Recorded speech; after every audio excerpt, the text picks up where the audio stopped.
Argentina commemorates the 40th anniversary of the 1976 coup. That seizure of power led to a brutal military dictatorship. Some 30,000 people were killed. On the second day of his trip, U.S. President Barack Obama went to a memorial honoring those who died. The visit stirred more debate and controversy. CCTV's Joel Richards reports from Buenos Aires. Among the tens of thousands of victims of Argentina's military dictatorship, in the archives of the Memory Park are the names of at least 5 United States citizens. They include the journalist Toni Agatina Motta and the musician Billy Lee Hunt. Chris Anna Olson, born in California, was 5 months pregnant when she was killed. The links between the United States and Argentina during this period have come under scrutiny during President Obama's visit.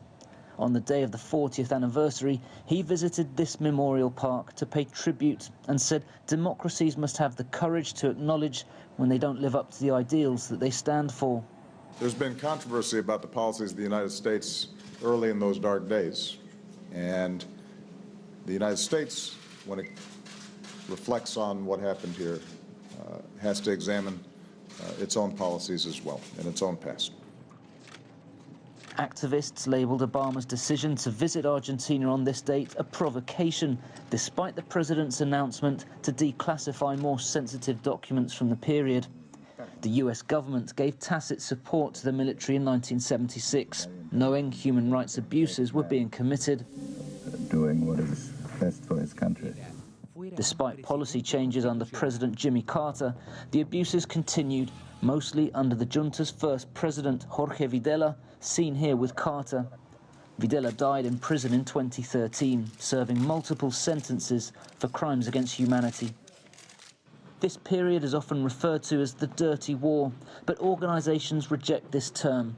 Carlos Pisoni was Human Rights Undersecretary during the Kirchner government. Este término guerra sucia se usa para justificar la teoría de los dos demonios. This term dirty war is used to justify the theory of the two demons, which says there was terrorism from the right and the left.